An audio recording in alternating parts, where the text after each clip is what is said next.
Hi, I'm Amy Yildiz, and welcome to Rebirth Pilates March Madness Day 1.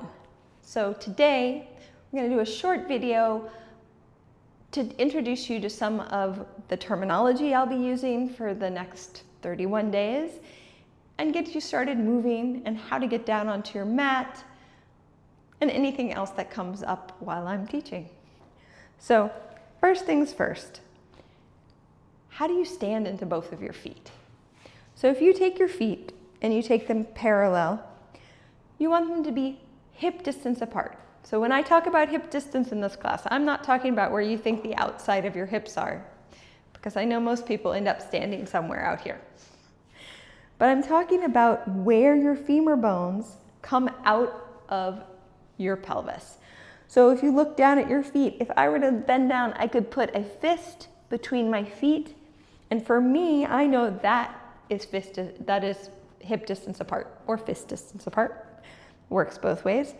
For some people, it might be a little bit wider, it might be a little bit narrow. You'll have to work with your own body to see where that crease of the hip is for you. So we're standing now, we're standing into our whole foot. We're gonna try to get our whole footprint active. So in order to do that, you need to find all four corners of your foot. So standing, you're going to lean forward a little bit till the weight comes into your toes and lean back a little bit till the weight comes into your heels. It's not a big movement. You don't want to fall over, forward or backwards. You just want to rock yourself forward and backwards, shifting the weight from your toes to your heels, heels to toes. Do that a few times. And then you'll try to go smaller and smaller until you find a center point where you're balanced between the front and back of both your feet. And then you're going to take your weight to the right side, the outside of your right foot, over to the outside of your left foot. So as I go, I'm to the outside of my right foot, the inside of my left foot also gets more weighted. And as I go to the outside of my left foot, the inside of my right foot gets heavier. So I'm shifting through those sides of my feet. And again, you'll start to make it a little bit smaller until you find somewhere that feels centered to you. And now we'll do a circle. Go forward, to the right, to the back, around to the left, to the front, and then reverse it. You'll go to the left, to the back, to the right, and to the front. And then you'll rock forward and backwards a few more times and try to find the center. Now you should have woken up all the nerves in the bottom of your foot so that you can feel the ball of your foot and the heel of your foot. And you want the four corners, so the little toe ball and the big toe ball and the inside and outside of the heel really grounded equally to the floor. With that, you're going to lift all of your toes up off the ground, spread them out, and try to put them down little toe to big toe.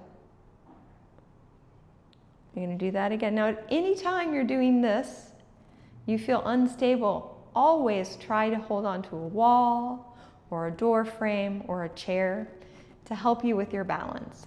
And as you get better, just keep lifting your toes, spreading them out, and putting them down. As you get better at the exercises, your balance should improve too. But it's always better to be safe. And now we're going to lift our toes and spread them out, and we're going to try to put them down from big toe to little toe. Now for me, that's much harder. So you lift them up, spread them out, big toe first, then you try to follow with all the other toes. We'll do that one more time. Lift them up, spread them out, big toe down, all the way to the little toe. Now you're going to lift them up, spread them out, and just put the big toe down and lift it up. 5, 4, 3, 2, 1. And then you're going to put all of them down, keep the big toe down, and lift up the 4 other toes for 5, 4, 3, 2, 1. Lift them all up.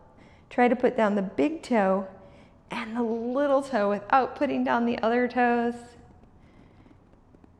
And then let everything go. So now you should feel not just the ball of your foot, the heel of your foot, but all of your toes.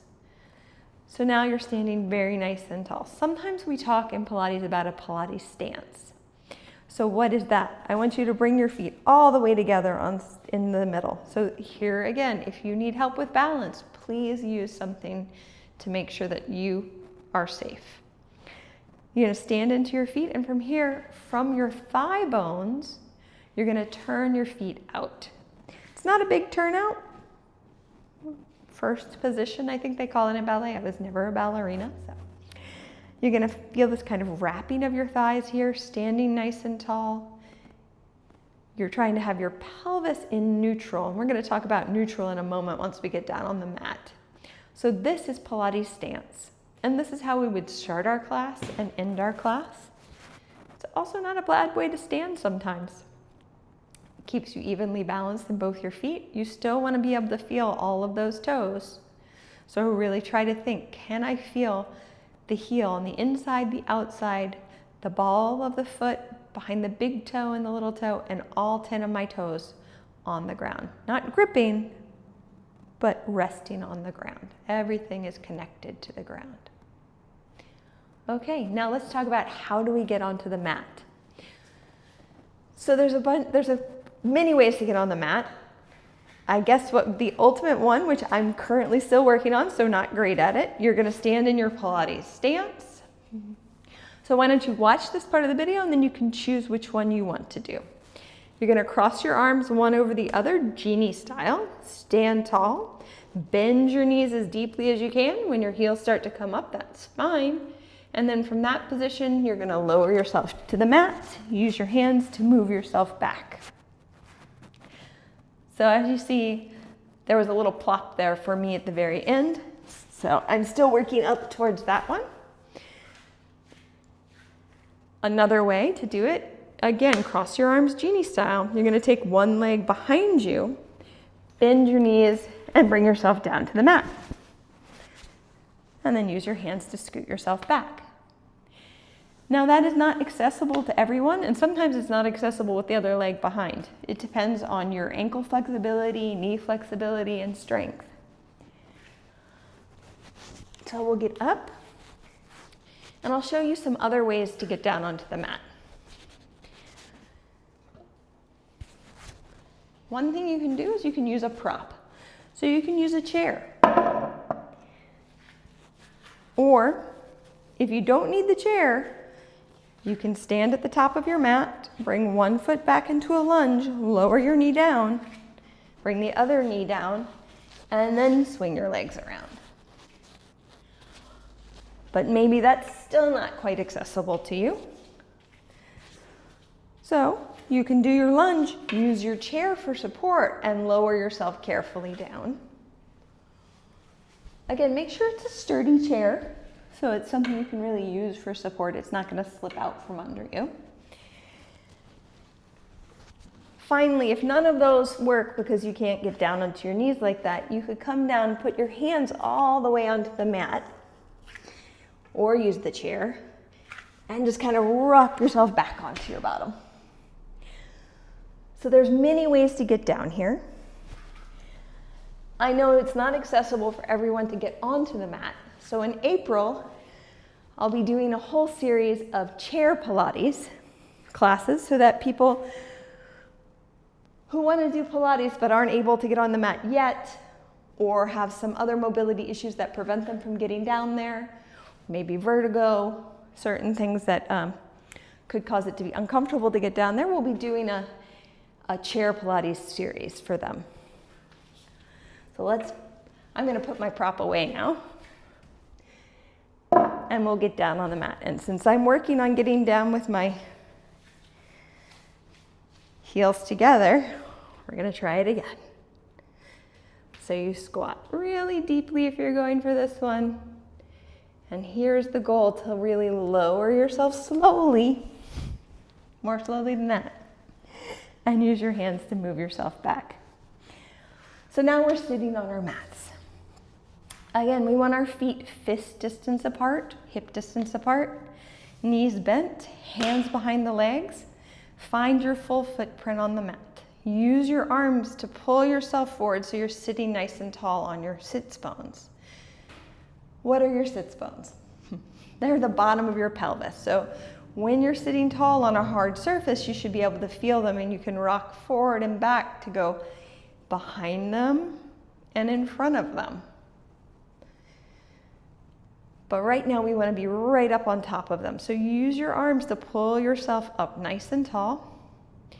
Relax your shoulders down your back. See if you can grow taller as you inhale. Big breath in through the nose. Exhale through the mouth. Draw the abdominals in. Support your diaphragm. Big inhale. And exhale. We're going to talk a little bit more about Pilates breathing as we go on. But for today, I just want you to breathe in through your nose and out through your mouth.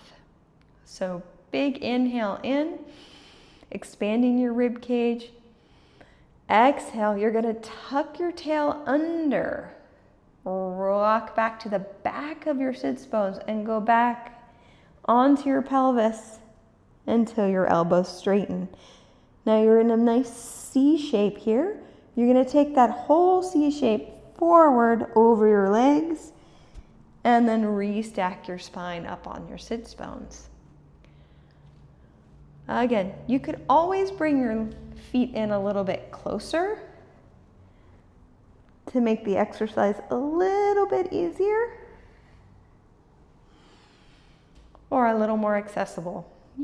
You decide what works for your body. We inhale back, we exhale forward. Try to keep the back of the neck long. Sit tall when you get to the top. One more.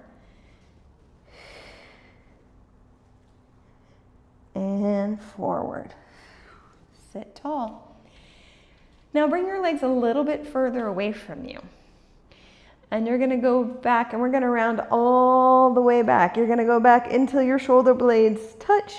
Let your legs go, straighten them out, and come to laying down on the mat. I'm going to scoop myself down just a little. Good. Take your legs long, take your arms overhead, give yourself a good stretch here. Good. And then you're going to bring your arms down by your side. Bend your knees. Bring your knees and feet together. And we're going to talk a little bit about our pelvis. From here, I'm going to walk my toes apart and then my heels to follow, so that I'm again at about that fist distance or hip distance width. And we're going to talk about our neutral pelvis or natural pelvis. So we spend a lot of time talking about our pelvis and where it is positioned. And when I tell you to stabilize your pelvis, I realize that your pelvis is going to move when you move your leg. What I want you to be doing is counteracting too much movement. So if I'm saying stabilize, when I move my leg, my pelvis is going to move. It is. It is what it is. But what I want to do is I don't want it to flop over. I don't want so much movement that my back takes the brunt of the work. So to stabilize our pelvis, we're going to use our abdominals. So let's talk about where we're going to find this neutral pelvis or natural pelvis. Everyone's going to be a little bit different. You're going to work with what feels good for you. So I want you to take your hands into a triangle shape. You're going to take your thumbs together and your fingertips together. You're going to put those fingertips towards or on your pubic bone and the palm of your hands on your hip bones. And from this position, you're going to rock that pubic bone so it's higher than your hip bones. So thumbs go down, fingers come up. And then you're going to rock it in the opposite direction. So thumbs are higher than the fingertips. You might find one direction is much easier than the other. You're going to exhale as you bring those fingertips higher. And inhale as you bring the thumbs higher. So exhale as you bring that tailbone up and under, pubic bone towards the navel. And then inhale as you drop those sits bone towards your heels and lift that low back up. And then you're going to try to find a central space. So Once you've rocked a few times and your pelvis feels settled, check and see, are your hip bones and your pubic bone in alignment? Do they feel like they're in the same plane? If so, that is your neutral pelvis. Yours may be a little more tucked, a little more arched than mine. And you try to find this position, then you take a big inhale and you exhale and try to let your ribs sink and your low back sink without tucking that tail under. So I'm trying to maintain this, but engage my abdominals to lengthen my low back. Once I'm in that position, I'm going to take another inhale. I'm going to bring my arms down by my side, exhale and float one of my legs up into this tabletop position, which is a 90-90 position. From there, I'm going to tap my foot to the ground and bring it back up. I'm going to inhale, tap that toe down, exhale, bring it up. Now I'm trying to keep that feeling of my low back lengthening, my pelvis staying neutral as I move that leg. One more time, and then I'll bring it down. I'll take an inhale, exhale, float the other leg up. You may find one side is easier to get up than the other. That is normal and natural. You're just going to have to work a little harder on that side to find that neutral pelvis, low back lengthening, abs engaged as you move that leg 5 times. And then you'll bring that leg down. Bring your arms down if they're up. Bring your first leg back up, follow it by the second. Now you're going to challenge yourself here. You're going to bring one leg to tap, and as that leg comes up, you're going to switch. Now, if this is too challenging, you can go back to the first exercise and work your way up to switching in space.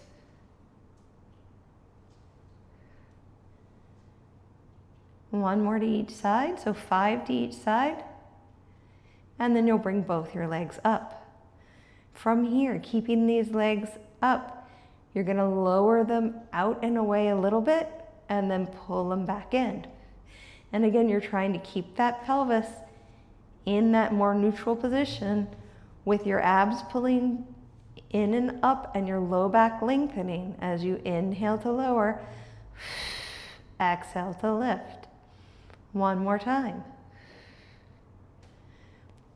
Lower one leg, then the other. Let's add some arms. So we have that neutral pelvis, we have the length in the back, we have the ribs engaged down into the mat. We're going to float our arms up to the ceiling, palms face the knees.